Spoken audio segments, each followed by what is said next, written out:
Hi, Aravind. Thank you for joining me in my journey to discover life, see life through my eyes.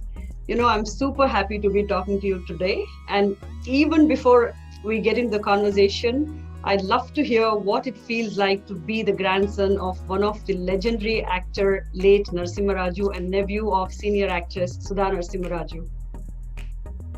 Hi, Mithila. Thanks for connecting, and it's a pleasure that I'm conversing with you in this context after a long time. Uh, it feels nice. Okay, as the first question, I feel very proud being the grandson of Nasim Raju. And on the other hand, to be going quick on this, actually, I was not, revealing my identity to most of the people when I came into the industry because of one incident that happened when I started my career. I started with a documentary for the state government of Karnataka. So when I had gone to the office, I had met this senior producer called Labbai Naidu. So he has done a lot of movies in Kannada, and when the officer introduced me to him as the grandson of Nasim Raju, he told me just one line. He said, "You have to be identified with your name rather than your grandfather's name. So work towards it. So someday people will be proud that this is Nasim Raju's grandson, and people should say, Nasim Raju's grandson had his own name in the industry. So that's was a very very important learning for me. That actually inspired me to work on my skills rather than the legacy behind. That's So awesome. I mean, after that, I and Sudha, my aunt, we did a series on Narasimharaju for Doordarshan. It was called Hasi Chakrabarti. Okay. So this series actually introduced me to my grandfather. So I knew him. I was barely around 6 years when he passed away. But I remember a few incidents from my childhood with my grandfather. But most of the learning about him happened when we did this serial for Doordarshan. So That's nice. we could meet legends like Rajkumar, Vishnuvardhan, Kalyan Kumar, Lokesh, G.V. Iyer, Vadiraj, and there's one person called Chinnappa who was teaching Rajkumar and Narasimhaju music and theatre. So we could meet such legends and learn about Narasimhaju. That was a great experience. And It's truly a blessing actually to be his grandson for sure. definitely, it's a blessing. And sometimes it's a challenge also. So people think that okay, you are the grandson of Nasim Raju, so why do you need a project? You can produce on your own. So you've got a lot of funds or you got contacts. But the question is when people see when you are a hero's son or a hero's grandson, so people see it differently. But when you are a comedian's grandson, so people think that you also do comedy, you also should be a comedian. But when we take a different route and we say I want to be a director, I want to be a serious filmmaker, Mhm. so it's a lot of time for the people to understand this equation. So that was quite challenging, and of course, because of the experience in theatre, in my college days, I could come out of those kind of cliched assumptions. Good, But actually, you mentioned about the college days because I was just coming. My next question was actually coming to that to talk about your okay, story and how you actually made it into the movies. Because I've learned a lot about you, your interests in drama, theater, story writing, and scripting. Now, how yeah. did you transition yourself into movie line and become a film director? Because it's truly not a small thing to become a film director. Yeah. Okay. I think I should just little go back little in time. When I just finished my college, my 10th, and then I was into college. We were in a small town called Shumaga. My father was transferred to there, that place. So there, no, I actually fell in love with Ilayaraja's music. So that was when I got more exposed to cinema. Of course, my family had this legacy of watching cinemas. We were always encouraged to watch cinemas. I used to watch cinema alone in theaters. when I was around 9 or 10 years old. So I mean that age was little unexpected for a young boy to watch Yeah. cinemas in alone. But anyways, my mother gave support, and nobody actually stopped us from watching movies. But then it was this Ilayaraja's music which actually drew me into this film industry. Uh, I wanted to be a musician, so I learned some basics of music when I was in Shumaga. I learned a little bit of classical violin. I learned a little bit of keyboard, and then when I came back to Bangalore, learned guitar also. But when in college, in Price College, so I actually did compose music for the plays I directed. So I made use of all my observations, my skills of music, and brought them into theatre. So that's when I actually felt that I should pursue my career in music. But then, as fate had its own plans, I started making documentaries. I started working for television reality shows back then in 2000. A lot of documentaries, ad films, And you sing corporate. as well. I used to sing in theatre, but I stopped. So when I got into all this visual medium, music took a backseat. So, but I have always had that inclination to music, and I used to. Most of my work or the writing would start with a musical inspiration. Some bit of music would inspire me to write a piece, to write a story. So then I would continue. I would just take it forward and build on those concepts. So theatre, I had about 8 years of experience in theatre from college. So from 92 to 2000, I was into theatre. Then I took to television once I finished my masters. So then documentaries, ad films. So all these things happened. But there was this. It's actually beautiful, I think, that you actually started off. Sorry, I interrupted you, but I think it's beautiful because you started off from theatre, drama, then moved into the bigger picture. So basically, you have the end-to-end experience of the industry. Yeah, sort of. Because I had experience of directing plays or writing, but then production was something which was not still my area of work. I used to do a lot of. I could do back. Stage. I want to repeat that. Of course, production was something which I didn't do in college, but in theatre, I used to be a stage manager where I used to handle people. So managing people was something which I learned, because when you are directing a play or you're doing a collaborative artwork, it is more of managing people, keeping them in good mood, so that they can come out with their best performance. So direction for me is all about, apart from writing and when you're ready with the script, everything, it's about getting the people into their best capacities, managing them to give their best. So it's more of a behavioral psychology that you need to intervene in this kind of work profile. So how did the idea behind any story come? I mean, from where did the inspiration come? Into doing a movie like Last Bus. It's something very unique, actually. Having so many interests, and you have excelled with scripting, writing, directing, as you said, but then again focusing on a unique movie like Last Bus. Where did that interest and idea come from? Okay, so I had already done my first movie, Jugari, which was a story written by another producer. So actually, first I was just offered to write the script, but when I started writing and I presented him my ideas of screenplay, he liked it and said, "Why don't you direct this? Because you are doing more justice to what I had envisioned." So Jugari happened, and with Jugari, even Avinash, my younger brother, became the hero. So then after that, just like in any film industry in India, after a successful film, you get more offers to do remake. So I had to reject. I got 3 films to direct, which are all remakes after Jugari.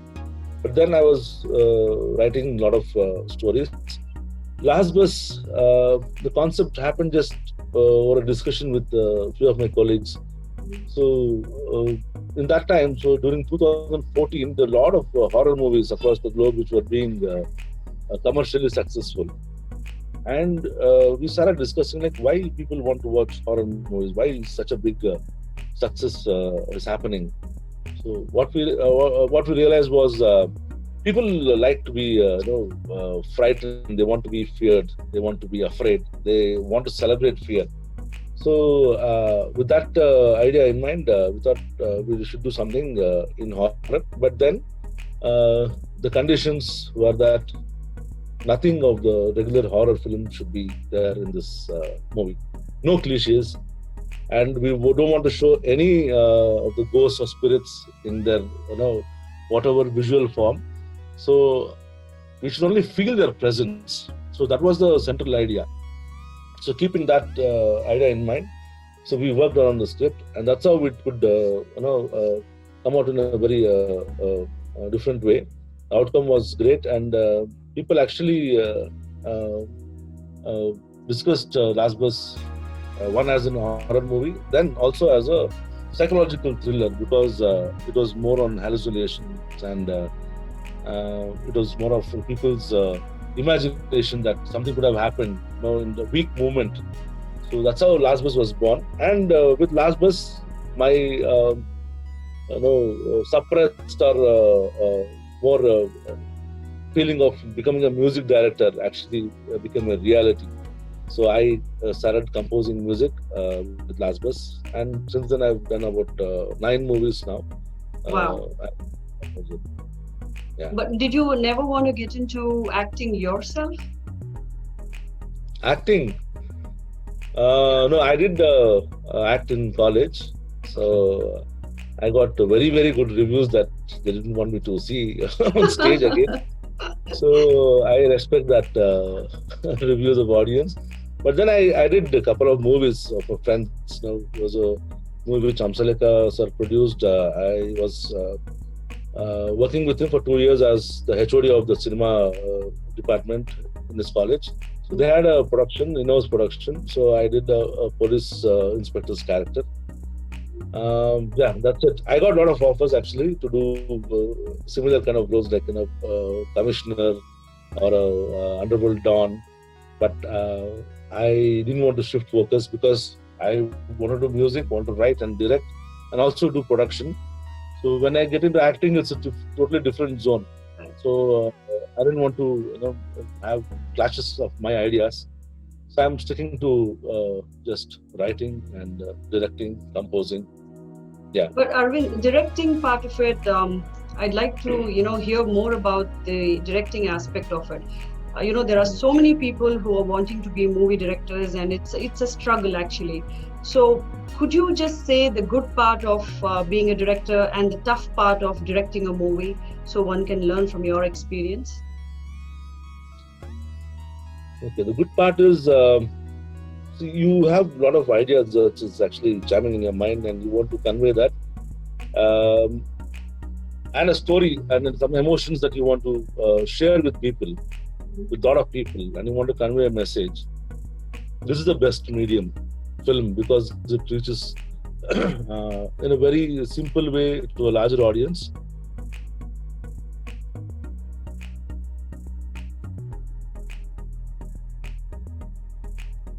Arvind, there are so many people who want to direct movies, and it's really not a simple task to do. It takes a lot actually to be a successful director in this competitive industry.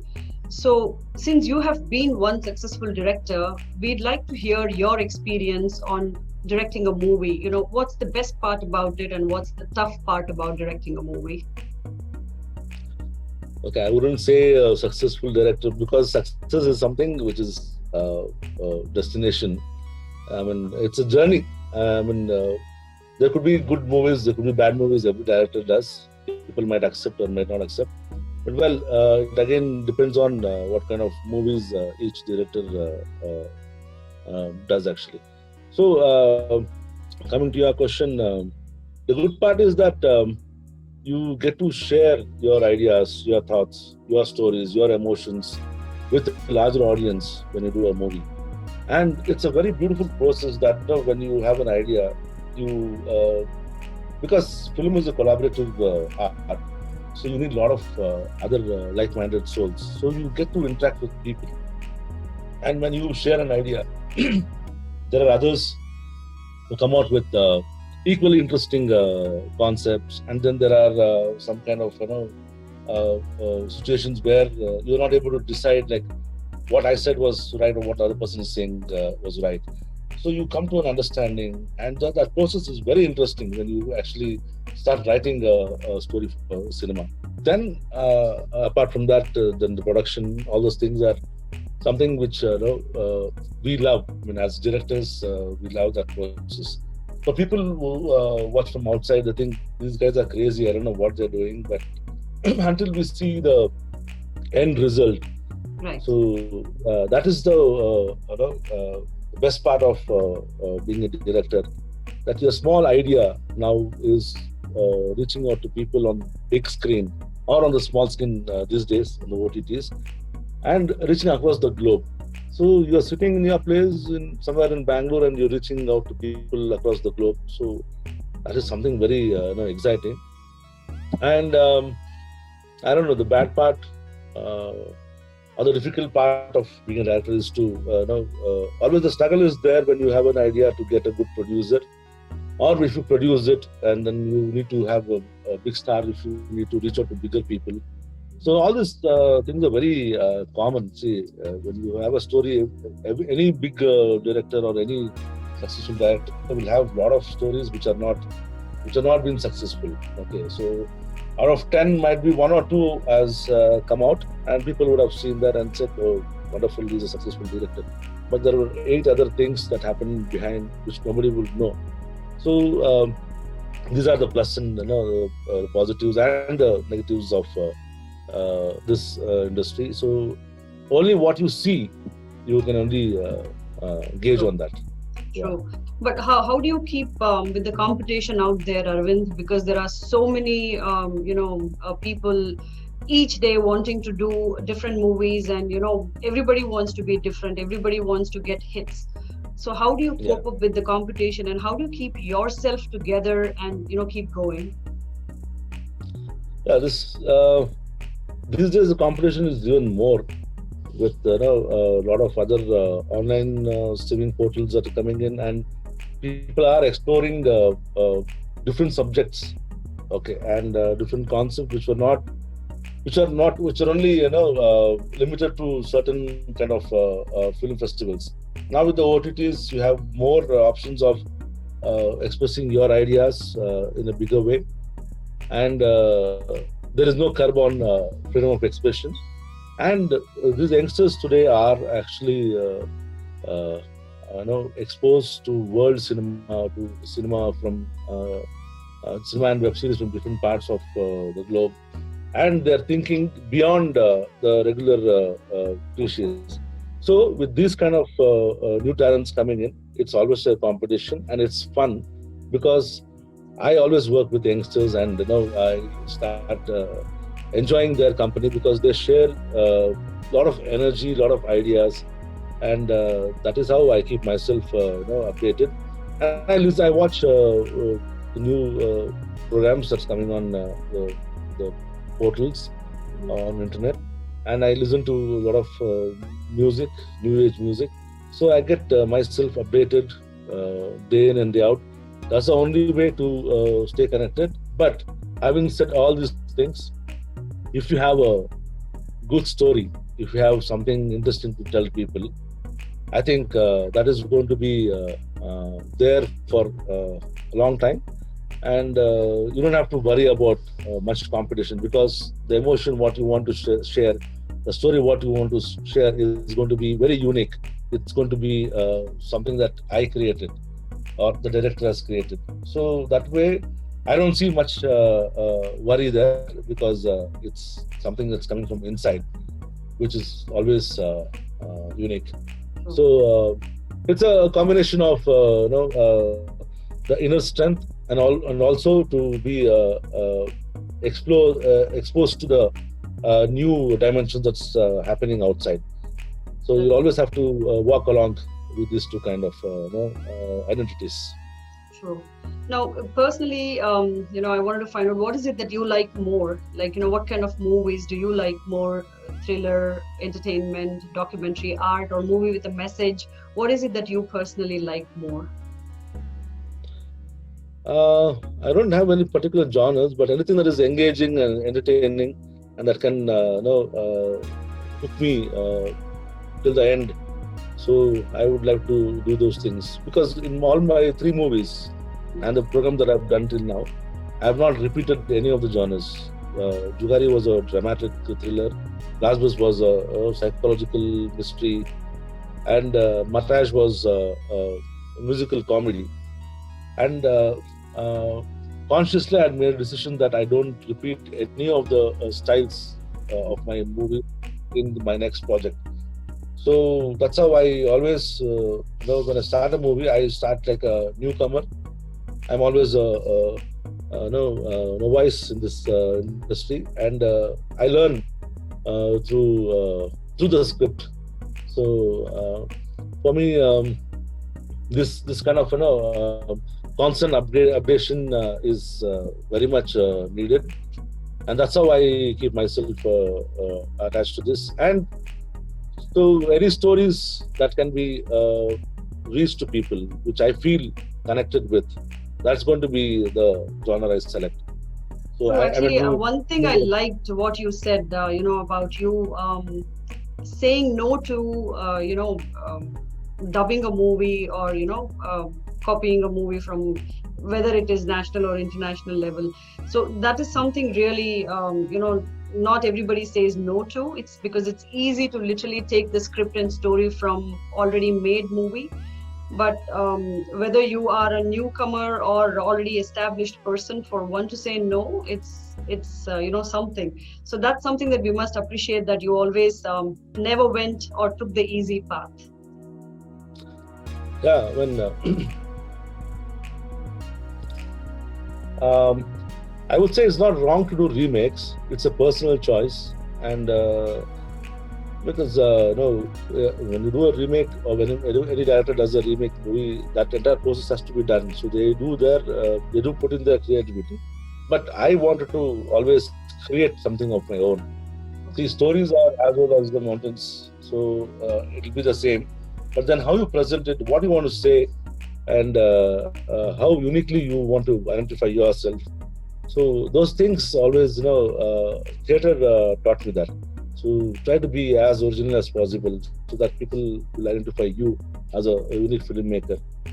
And that feeling is something beyond billions of rupees, crores of property, whatever. That inner feeling of happiness of that you created something from your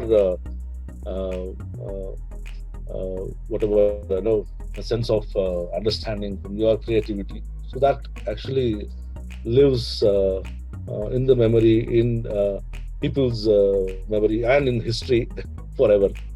So now, what has been your takeaway from your grandfather?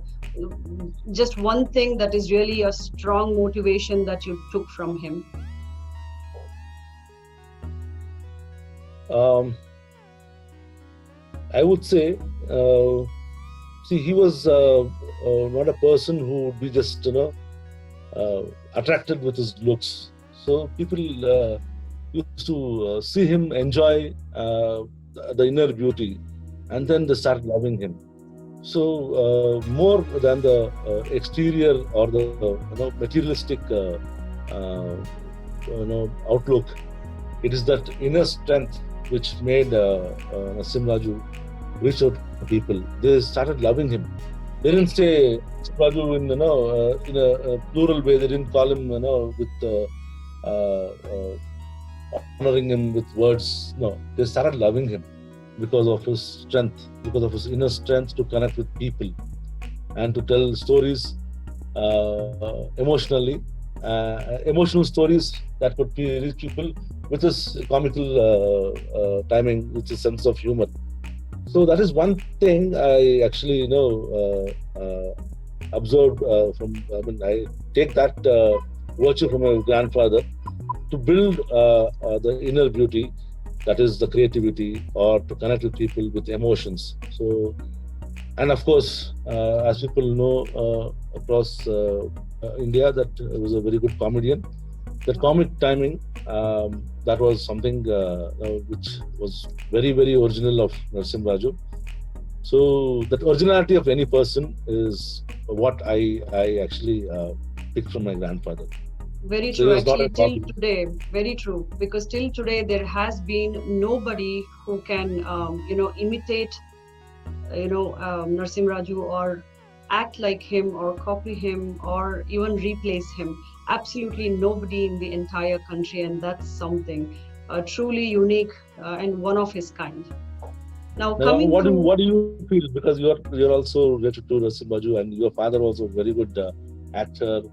You were also a very good comedian. So how do you bring that connection? Because you have seen both of them. At least you have experienced stories in the family. So what is your no, understanding? all I can say is, like you mentioned about their personality. So acting and career is one side, but the people they are, that's more something that enlightens the other person. The kind of personality, the kind of heart, the kind of presence they have, nobody can beat that. So that itself is so humongously attractive, and brings people to them, whether it is on screen or in person. So I think that kind of aura is something tough to have, in a person. And he's the kind of a person who had that. So, I would say that's what I noticed, and that's what I mean, I take chance every single time that I get to talk about, late legend Narasimharaju. I never miss a chance. I never miss a chance. Yeah. And for people who don't know, Mithila's father, Tyagaraja, was a brilliant actor. I used to love his acting skills. We any of our family gathering, he used to entertain us. So, and he was a lecturer of cinematography, which is he has trained so many cinematographers from Karnataka. I have worked with them, and they have revered him so much. And most of them who learned from Tyagaraja sir, have won state awards, national awards for their cinematographic skills. So I think Mithila, you should be proud of that. Thank you. Actually, you've just been very kind to actually talk about him, and it means a lot to me. Thank you so much, Aravind. I mean, it's your show, but then you talked about him. It means a lot to me. And Because I worked with cinematographers who were trained by your father. There was Satya Hegde. They were all trained by your father.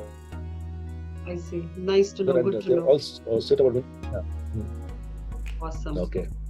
Yeah. Great. So now another thing that I'm interested to know is, with your own experience, what is the one thing, or it's not necessarily one thing. Basically, what is it that you want to share about those who are working towards making a career in film industry? Okay, this is a very, very tricky question because see, when a lot of people ask me this, so when you are into film, when you are a director, do you have a good standard of living? Do you make enough money to actually live a decent life? So, as a filmmaker, apart from being expressing your ideas, your creativity, finally it boils down to your monthly commitments, you're paying your bills. Yes, of course, these are challenging times. So, if you want to say something, share something unique to the world, filmmaking is the best possible medium. That is one thing.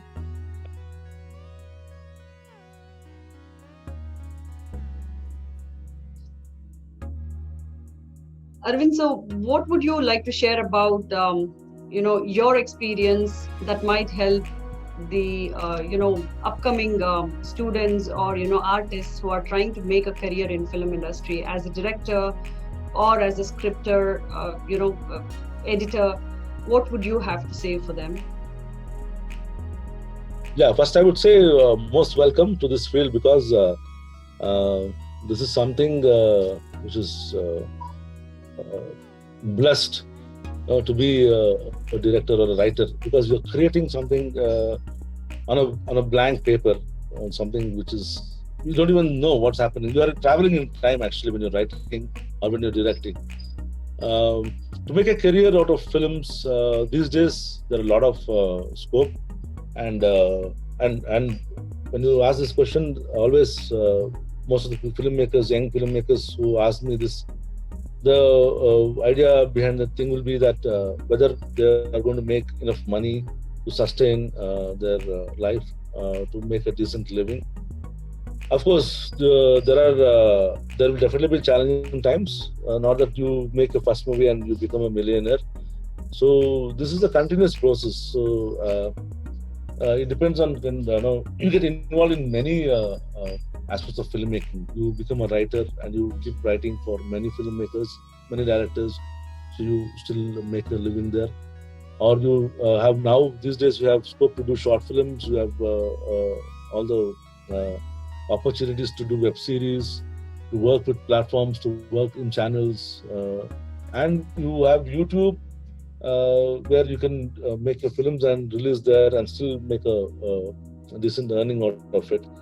These are endless possibilities, but then you'll have to do whatever you want to do. It has to be a continuous process. There can't be like I do one film and I'll wait for another 5 years to do my next film. No, that can't happen because this is a continuous process, and you need to be constantly upgraded with the technologies, the new formats of production, and then of course stories are something which is very personal, so you need to decide on that.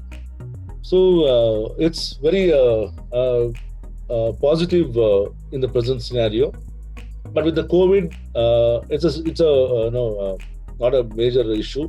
It's a short what do you say space that is not happening now, filmmaking. But once the COVID thing comes under control, or you start living with it, I think filmmaking and the film industry is going to be there forever, entertaining people. So people need entertainment. So as long as people want entertainment, so filmmakers have a decent living to make, and you can definitely make a good career out of it. I'm pretty sure, yeah. When you mentioned about the COVID, the current situation, I'm pretty sure with the new technologies and advanced and growing technologies, there's always a way to keep running the show online, Yeah. just like the way the experience will be in the theaters. So no doubt about that at all. Now, I Mhm. also wanted to add another thing in terms of you being a director. In your work, very evidently, we have seen you being a good leader, because direction is obviously a leadership role. So you have to bring everybody across the board, top to bottom, bottom to top crowd together and work with them and be composed, in every situation. So you have successfully been the leader, and it shows with so many movies you have done, with so many episodes that you've worked on, documentaries, and composing your own music. So that's something commendable, and I really wanted to say that it is something awesome on your part to be a good leader and have those leadership qualities, and sustain that goodness all through. It really takes a lot, and you have kept the composure intact. Yeah, thank you for that. And see, when you get into a film set, you have hundreds of people, lightmen, the crew, everybody, they're looking at you. So you don't have any other option but to lead them. So you have to be leader. It's not a choice you can make. It is that way. When you opt to be a film director, so you have to be a leader because the entire team is looking at you for the guidance. Um, and it's something that you actually enjoy with a lot of responsibility, and you actually know that there's a lot of lives around you that are depending on this film or on the director, on the producer. So it is that added responsibility. Apart from making the movie, you're also taking those lives together, So it's a beautiful journey. It's a feeling of camaraderie. It's a feeling of brotherhood. Every movie you make, you have built a family. Each movie, when I look back, all those 3 movies or all those lot of shows that I made. So it's like families out there. Very true. So it's a nice feeling. You don't have to be a leader there. So you automatically you start getting that to do the duties and responsibilities. So I love that space. That's nice. Yeah. So is there any one quote, favorite quote of yours that you'd like to share with us as a learning curve, a proverb, a quote, or something that keeps you motivated and one of your favorite? I know it came out of the blue, Okay. but something that. But something which always fascinated me to come up to this stage in life is to what I don't remember who said that, but the future belongs to those who believe in their dreams. So instead of following, you actually become a leader, as we just discussed earlier. So you dream, and once you dream and you start working towards it, your future is made. So I mean, this quote, I think it is Roosevelt. I don't remember who said that. So that is my favorite quote, and I always have that in my mind whenever I'm at crossroads or in dire stations where I don't know what to do. So this quote always has helped me to decide. That's nice. Thank you, Aravind. Thank you so much for your time and response given today. It has been a great learning curve for all of us. And I have been, wanting to talk to you and hear your experiences and life lessons and share it out with the people who are in the same industry. It means a lot that you've given your time and shared your story with us. Thank you so much. And I Thanks wish a you lot, well always. thank you very much. And you've been a very good host, and we have been trying to connect from almost a month now. So finally, this happened now. Thanks a lot, Mithila. Have a nice day, and we shall get back. Thank you, Aravind. Yeah. To you Thank too. you. Yeah, thank you. Bye.